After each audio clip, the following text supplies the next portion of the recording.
ტრანსპორტით ბავშვების გადაყვანაზე რეგულაციები შესაძლოა კიდევ უფრო გამკაცრდეს. ამ მოთხოვნით არასამთავრობო ორგანიზაციები გამოდიან, რომლებიც პოზიციას საგანგაშო სტატისტიკით იმყარებენ. ირკვევა, რომ 2025 წელს ავარიების შედეგად 6 წლამდე მცირეწლოვნების დაღუპვის და დაშავების მაჩვენებელი მკვეთრად არის გაზრდილი. არ არსებობს ზუსტი სტატისტიკური მონაცემები, იყენებდნენ თუ არა ავტომობილების მფლობელები ეგრეთ წოდებულ ქარსითებს, თუმცა სპეციალისტები ამბობენ, რომ უსაფრთხოების ნორმებსა და სტანდარტებს მძღოლების უმეტესი ნაწილი არ იცავს. ბავშვებისთვის განკუთვნილი სპეციალური სავარძლების უყენებლობის მაჩვენებელი კიდევ უფრო მაღალია რეგიონებში. მარიამ აფციაური არ ყვევდა მოხვება თუ არა საგანგაშო მონაცემებს და მესამე სექტორის რეკომენდაციებს რეაგირება. რამდენიმე კვირის წინ შინაგან საქმეთა სამინისტრომ 2025 წლის ავტოავარიებისა და მათ შედეგად დაღუპულთა სტატისტიკა გამოაქვეყნა. რიცხვები ყველა მიმართულებით მზარდია. მომატებულია როგორც შემთხვევების, ისე დაშავებულებისა და გარდაცვლილების რაოდენობა. სტატისტიკის ერთ-ერთი მძიმე ნაწილია დაღუპული ბავშვების რიცხვი. გარდაცვლილთა შორის 6 წლამდე ასაკის 7 ბავშვია. მათგან 6 სატრანსპორტო საშუალების მგზავრი იყო, 1 კი ქვეითი. ამ საგანგაშო ფაქტს აკეთებს აქცენტს ორგანიზაცია საქართველოს ალიანსი უსაფრთხო გზებისთვის და განსაკუთრებულ ყურადღებას ამახვილებს იმაზე, რომ გარდაცვლილთა და დაშავებულთა მნიშვნელოვანი ნაწილი მგზავრია. ჩვენი ბავშვები იღუპებიან ავტოავარიებში იმის გამო, რომ არ სხედან სამგზავრო სავარძლებში. საბავშვო სამგზავრო სავარძლი დაახლოებით 60-დან 80%-მდე იცავს ბავშვს დაზიანებისგან მგზავრობის დროს საგზაო შემთხვევისას. მძიმე სტატისტიკიდან გამომდინარე ორგანიზაციის ერთ-ერთი რეკომენდაცია საბავშვო სამგზავრო სავარძლების გამოყენება სავალდებულო გახდეს. ეს ინიციატივა ახალი არ არის და ის წინა წლებშიც პერიოდულად აქტიურდებოდა.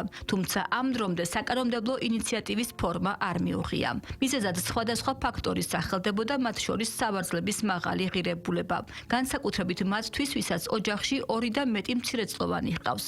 ბოლო პერიოდში კანონის სხვა მიმართულებით გამკაცრდა, მათ შორის გაიზარდა ჯარიმები საგზაო მოძრაობის წესების დარღვევაზე. გამკაცრდა ჩამორთმეული მართვის მოწმობების აღდგენის წესი და ასე შემდეგ.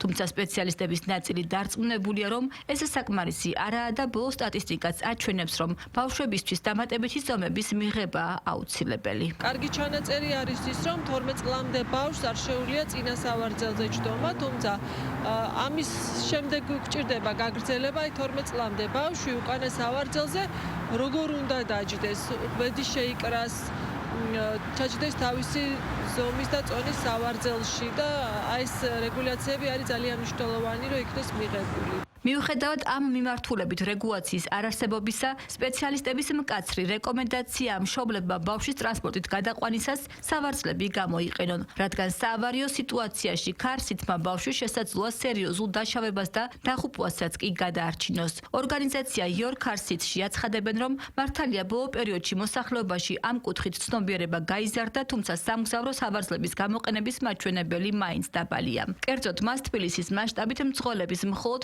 60% იყენებს. ორგანიზაციაში განმარტავენ, რომ განსაკუთრებით რთულია მდგომარეობა რეგიონებში. განსაკუთრებით ბათუმში არის მძიმე ვითარება, როდესაც ხშირად მოგმართავენ მშობლები, გვიგზავნიან ფოტოებს, ვიდეოებს თუ როგორ მგზავრობენ ბავშვები მათთვის სახიფათო პირობებში. ჩვენ ვუწევთ რეკომენდაციას, რომ 0-დან 12 წლამდე ასაკის ბავშვებისთვის გამოიყენონ სამგზავრო სავარძელი, თუმცა რა თქმა უნდა ეს სავარძლები განსხვავდება და თუ ახალშობილს 0-13 კილოგრამ სამგზავრო სავარძელში ჩავსვამთ, იმავე სავარძელში რა თქმა უნდა 12 წლამდე ასაკის ბავშვი ვერ მოვათავსებთ. მარიამ მეკოკიშვილი 2 შვილის დედა. ის თავის გამოცდილებას გვიზიარებს და ამბობს, რომ ბავშვის სპეციალური სავარძლის გარეშე მგზავრობის დროს თუნდაც უფროსის კალთაში ჯდომის შემთხვევაში დაუცველია. ანასტასია არის წლის და 9 თვის. ჩვენ ქარსის ეგრეთ წოდებულ მანქანის სავარძელს ვიყენებთ 0 თვიდან და მნიშვნელოვანია ქარსითი თითოეული პატარას ჯანმრთელობისთვის და უსაფრთხოებისთვის პირველ რიგში. დღეს მოქმედი რეგულაციით მცირეწლოვნის გადაყვანა სპეციალური სავარძლის გარეშე დაშვებულია, თუმცა აუცილებელია ბავშვის ზრდასრულმა კალთაში ჩაისვას.